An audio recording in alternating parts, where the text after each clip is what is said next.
My name is Kevin, a 34-year-old male office worker. I work for a large corporation, but the tasks assigned to me are all very simple. The reason for this is that my boss, Mike, thinks I'm incompetent and never gives me any substantial work. So, I end up doing menial tasks like making coffee and photocopying, just like a handyman. I don't think anyone does these kinds of tasks anymore. If someone wants coffee, they go to the break room themselves, and if they need copies, they make them themselves. But Mike and the others treat me like a gopher, making me do all sorts of odd jobs. However, these tasks are so trivial that I finish them quickly and end up feeling bored. I always wished I could be assigned more challenging and fulfilling tasks.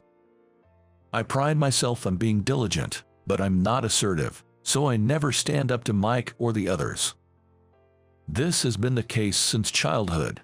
In school, from elementary to high school, I was constantly teased by a classmate named Nick. Nick called me a gloomy guy and always laughed at me. Indeed, if I had to choose between being cheerful or gloomy, I'd fall into the latter category. I didn't hang out with the others and spend my breaks reading books or writing stories, so I didn't have any friends. When Nick saw me drawing or writing, he would say things like this: "Yuck, you're drawing pictures even though you're a boy. You're really creepy. Hey, why would you say that? I don't think it's weird at all." Yes, it's weird. I mean, all other fifth-grade boys like soccer or baseball, but you're the only one drawing in the classroom. Look, everyone. Kevin is drawing strange pictures. Stop it, please, give it back. Try to take it back if you're so upset. Here. Nick had been harassing me like this since elementary school. He was so unpleasant to be around, but unfortunately, we ended up in the same middle and high schools, which was the worst. In high school, our class decided to do a play for the cultural festival, and Nick, wanting to tease me, nominated me for the lead role. I hated standing out, so I was truly shocked. Kevin should play the lead role of Romeo. What? I think Kevin has great acting skills and will perform wonderfully. I've known him since elementary school, so I know everything about him. Therefore, the role of Romeo should be Kevin's. Just wait a minute. Despite my protests, everyone agreed, and I ended up playing Romeo and Juliet, albeit reluctantly. The girl who played Juliet was crying, saying, "I wish I could have performed with a more handsome guy."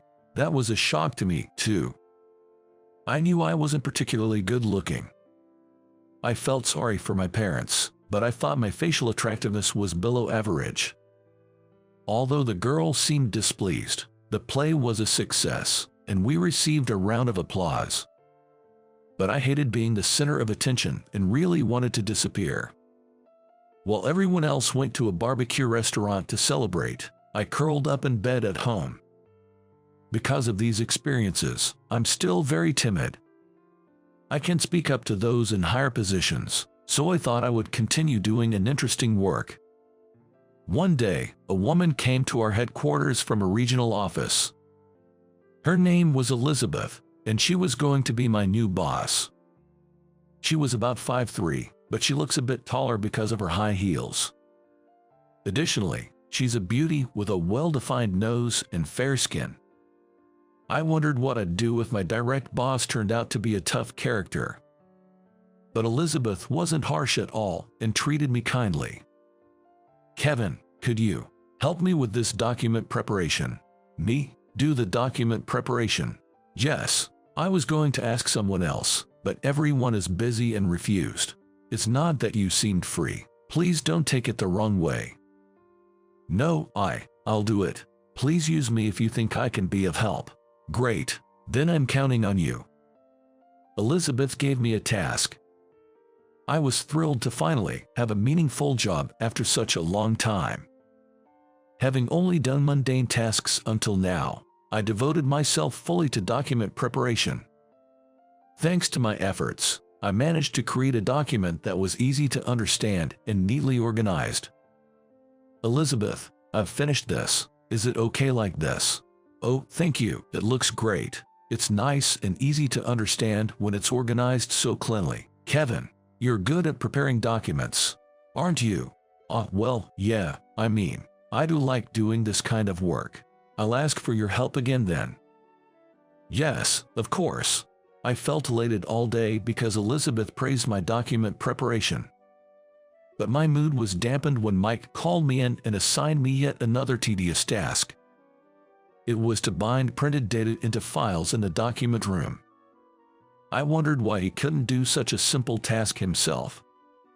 Moreover, there were 3 boxes worth of files to organize, which was quite a task. My back started to hurt, and by the time I finished, I was completely worn out. I couldn't help but think to myself, they shouldn't have let it pile up this much in the first place. Back at my desk, I saw Elizabeth working diligently. There was a pleasant scent coming from her. Perhaps it was the fragrance of her perfume. I realized I was quite taken with Elizabeth. Or more accurately, she had become quite a significant figure to me. Elizabeth, a graduate of a prestigious university in the city, and having studied abroad in the U.S., exuded an intellectual aura. No wonder many male colleagues were aiming for her. They probably wanted a smart and beautiful woman like her as their girlfriend. Elizabeth, though younger than me at 30, was already a section chief. Being intelligent, attractive, and stylish, she was a woman who couldn't be ignored by anyone. During breaks, male colleagues would flock to invite her to lunch. But she would politely decline everyone's invitations with a smile. Then, she would sit alone at her desk, nibbling on a sandwich. I also preferred eating deli lunches at my desk, so I felt a sense of camaraderie and was somewhat pleased by this similarity. I dislike crowded places like the cafeteria, and I hate going there alone. Once, when I went to the cafeteria by myself, a female colleague said, "Look, there's a loner," and laughed at me. Since then, I never went back. Eating at the popular lunch outside is a hassle because of the lines, and I'd have to rush my meal to get back on time. I didn't want to rush my meal, so deli lunches were more than enough for me. Elizabeth was kind to other female colleagues, but they said she was standoffish because she was an elite. I didn't see her that way. It seemed more like jealousy. She was attractive, had a good figure, and a solid education, so there was a barrier. Also, other female colleagues were married or had children. They would say to her, "You wouldn't understand because you're single." I felt sorry for Elizabeth. She might have her reasons for being single, and I wished they would just leave her alone. Middle-aged women would say, "You better get married soon, or you won't be able to have kids," which was none of their business. No one would want to hear such comments from their peers. Even if I were a woman, I thought I couldn't bear it. But Elizabeth never got angry. Instead, she always laughed it off. One day, Elizabeth said to me, "Could you accompany me to a business meeting tomorrow?" Me.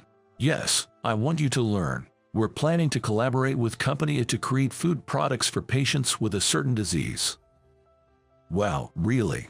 Well then, I'll go. I'm not sure if I can be of any help, though. I'm just an inexperienced office worker, after all. Don't talk about yourself like that. You're working hard, aren't you, Kevin? Education and position don't matter. If you keep at it, you will be rewarded eventually. Yeah, you're right. I'll do my best. Please take me with you to learn. And so, we headed to the business meeting the next day. Our company, B Corporation, specializes in food products, and A Corporation is in the medical field. Elizabeth mentioned that we were developing food items for patients with a specific illness. I had read the materials she gave me beforehand, thinking about what we were planning to create. The focus was on patients with skin diseases. So, I thought about this for patients with epidermolysis bullosa, nutrient-packed cookies. Yes, I heard these patients often have difficulty with nutritional intake, so I thought cookies packed with nutrients might work. But you see, Patients with epidermolysis bullosa also have mucosal lesions and might find it painful to eat something like cookies. I see. David from a corporation listened to Elizabeth's idea with a frown. Epidermolysis bullosa is a complex skin condition where the skin is fragile and easily forms blisters. It can occur anywhere on the body, including inside the mouth. For moderate to severe cases, oral intake becomes difficult, and patients struggle to eat. We need nutrition to survive, but eating becomes a challenge.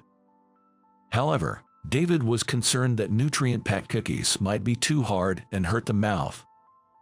Indeed, cookies are crunchy. We tried selling beverages before, but they didn't sell well because they tasted bad. Really? I see. A corporation's beverage was thick and unappetizing. To put it bluntly, it felt undrinkable.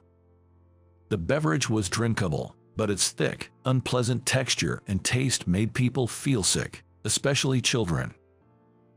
What should we do? It's hard to find something that's both nutritious and enjoyable for everyone. You're a food company, right? Shouldn't you come up with something easier to eat or drink? Our company is a medical manufacturer, so you should be better at this, right?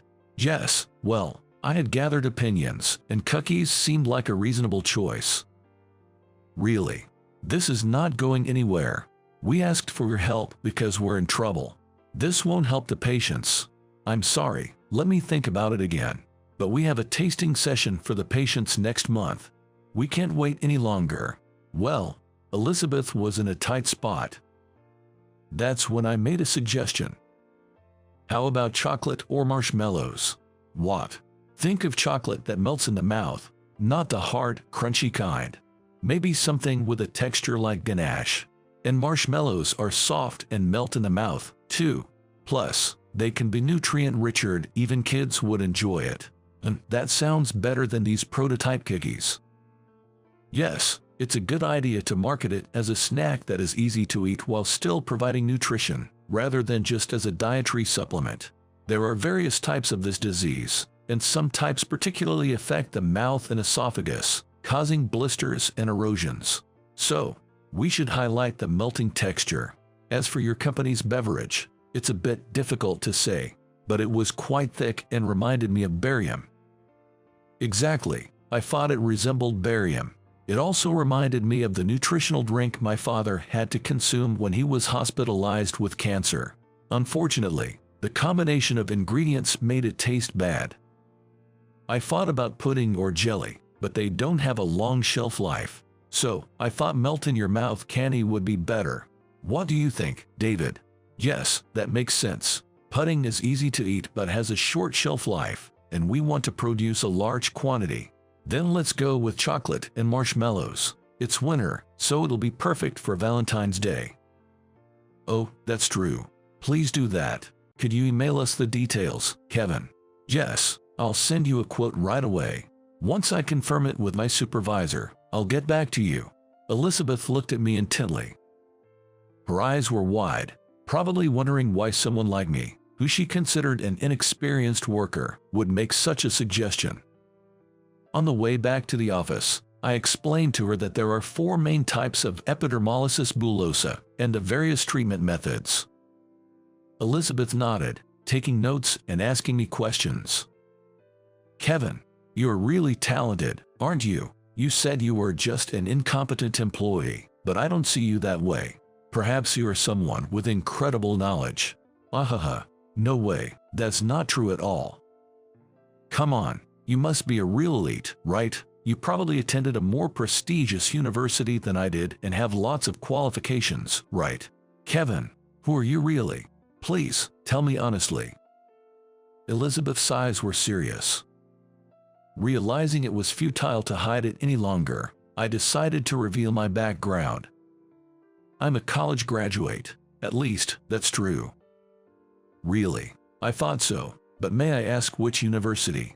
I thought she was just asking out of curiosity. ABC Medical University. What? I graduated from the medical school. Actually, I have both a medical license and a lawyer's qualification. Wait, you're from the medical school, so you were a doctor? No, I passed the national medical examination but didn't become a doctor. And a lawyer too. Did you go to law school, Kevin? It's impossible to have such a background. No, that's the truth. Actually, I obtained my lawyer's qualification through the preliminary examination route. The preliminary examination route. I heard it's more challenging than passing the exam after graduating from law school. Kevin, why did you say you were just an incompetent employee? You're an incredible person with hidden academic credentials and background. Ahaha, well, I was only good at studying. I was always teased by classmates for that. I also wrote novels and drew pictures, but was told it was creepy. You're an incredible genius, like a modern-day Da Vinci. Amazing, Kevin. Thank you for helping me earlier. I was panicking and didn't know how to respond to David. Thank you so much. No, I'm not that great. I had hidden my educational background at the company. But I didn't lie about it during my job application, as that would be misrepresentation. I had correctly listed my university on my resume. However, at B Corporation, a large company, only HR and top management knew about my education, background, and qualifications. Mike and other colleagues probably thought I was just another graduate student. Since medical school is a 6-year program, they assumed I was a graduate student. Mike always yelled at me, saying, "You spent years in school and you are still useless." That's when I decided to play the part of an incompetent graduate. Rumor-loving people were spreading that I had attended a graduate school at some university. But I decided to act as if I had never attended any graduate school and was a hopeless person. There was a reason I pretended to be incapable. I became distrustful of people because of the harassment I faced from my classmate Nick. The only thing I loved was studying. So, I entered medical school, studied hard, and aspired to become a doctor. However, during my 6th year, a traumatic event occurred during my practical training. A little girl with a rare skin disease, who was under my care, passed away. She had a skin condition and succumbed to an infection. People with skin diseases are prone to infections, so care is crucial. But even with careful attention, fragile skin easily becomes infected. I wished such diseases didn't exist in this world. At the same time, I realized that doctors can't save everyone. My parents had paid for my education, so I took the national exam but decided not to become a doctor. I wondered if there was another way to help people, so I decided to become a lawyer. Of course, I had no time or financial support to attend law school. So, I chose to take the legal bar preliminary examination. First, I had to pass the preliminary exam to qualify for the actual bar exam. Frankly, I think it's more challenging than passing the bar exam after graduating from law school. But I passed and later completed my legal training, obtaining a lawyer's qualification. However, another tragedy struck then. My mentor was victimized by a vengeful client and suffered terribly. Eventually, my mentor passed away. I decided to become a lawyer to help others, but the thought of being resented like that was unbearable. So, I chose to work as a regular office worker instead. During interviews, I was repeatedly questioned whether I, a medical school graduate with both medical and legal qualifications, wanted to be a regular employee. But I just wanted a peaceful life, so I gave non-offensive, standard answers. That's how I ended up here. Initially, I was enthusiastic about my work, but I started being called overeager for my age and a nuisance, so I stopped trying. Most of the new graduates were from 4-year colleges, unlike me, who spent years in medical school and legal training. I was treated as a useless person just because I was older, but I didn't care anymore. Indeed, the work assigned to me wasn't interesting, and I wanted something more fulfilling, but I hated being in difficult situations.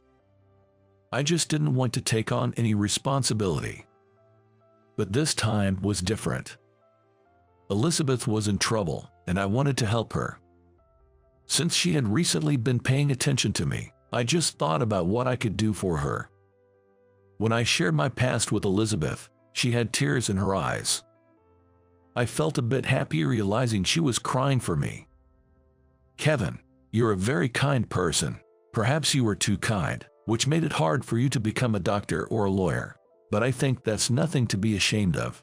It just means you have a pure heart. Do you think so? Oh, right. I need to email David. I'll hurry and make the estimate. Can I also prepare the documentation?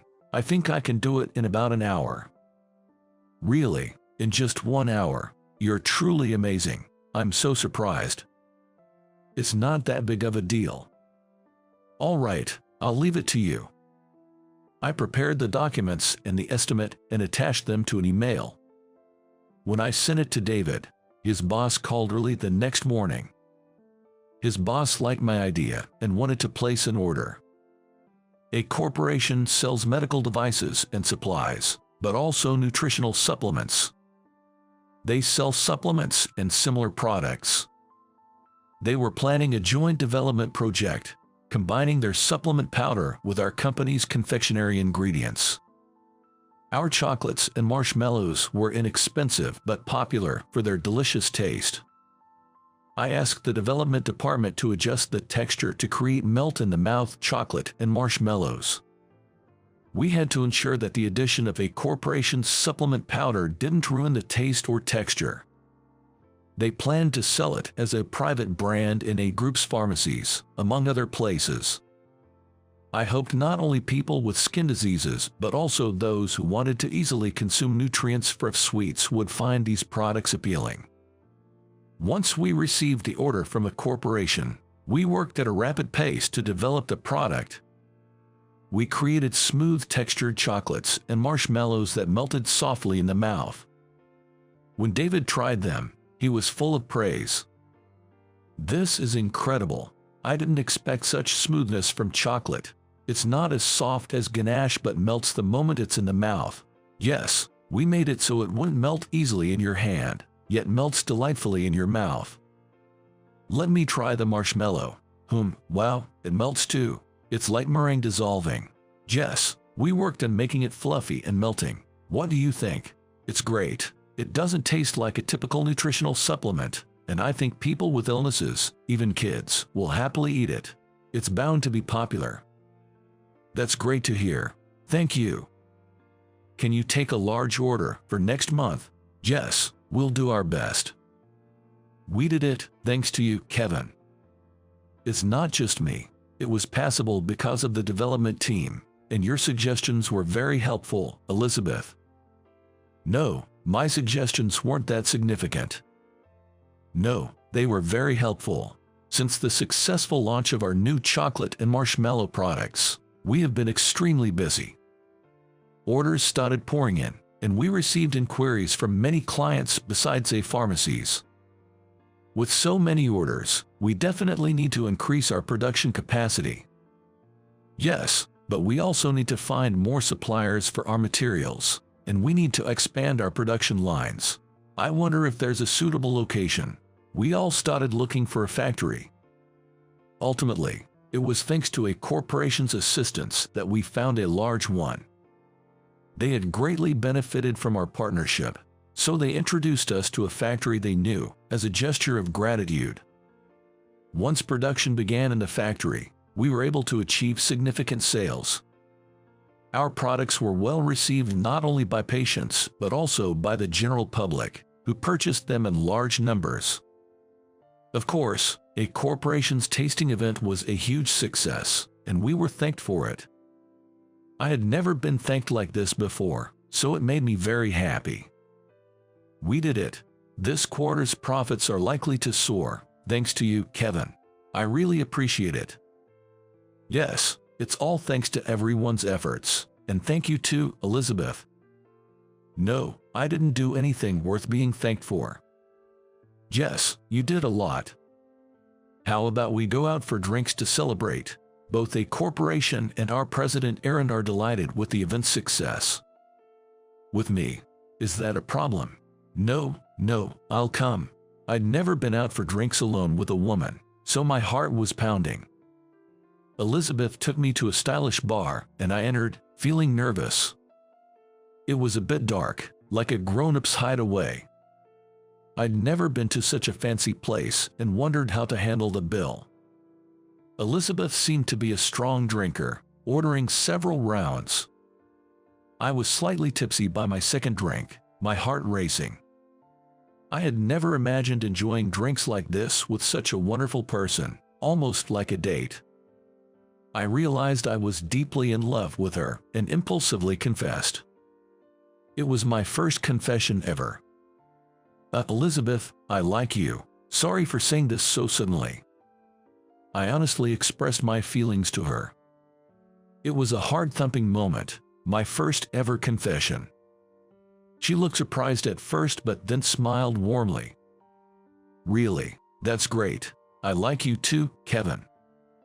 What? You didn't realize. I always ate at my desk because I wanted to be with you.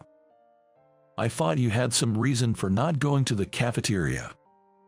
Making a woman say this, isn't it normal to want to be with someone you like all the time? You like me. Yes, I've liked you from the beginning. You're hardworking, sincere. It's not about your education. I've been watching you all this time. Is that so? Elizabeth and I, both blushing, walked home hand in hand. Our hands felt warm, maybe because we were tipsy. It was a moment when I realized I'm really happy. Until now, I think I've lived a life filled with worries. Despite having a gifted mind, I never fully engaged in anything due to my personality. I learned that being good at studying doesn't necessarily mean being useful in society, but now I want to contribute more to the company. And that wouldn't be possible without Elizabeth. She was the only one in the company who was kind to me. Afterward, we introduced each other to our friends and spent more time together. We went on drives, visited delicious restaurants, and even went to the pool in the summer, creating many memories. We were dating, but we kept our relationship a secret at the company. However, it gradually became known. Around that time, Elizabeth had started talking to the other female employees. She had been disliked by some for being perceived as overly intellectual, but those employees apologized to her. Then, one day, we decided to meet each other's families. Elizabeth's family was very warm and welcomed me as a new member of their family. My family also welcomed Elizabeth with open arms. With the blessings of both our families, our bond grew even stronger. Eventually, we decided to get married. I was extremely nervous when proposing, but seeing Elizabeth's joy made me realize that spending a week choosing the engagement ring was worth it. On the wedding day, seeing Elizabeth in her dress, I was struck by her beauty. And when she smiled and said, "Thank you for everything. I love you," I felt I was at the peak of happiness. Since then, we have been living a happy married life. Meeting Elizabeth was the greatest fortune of my life. Without her, I wouldn't be the person I am today.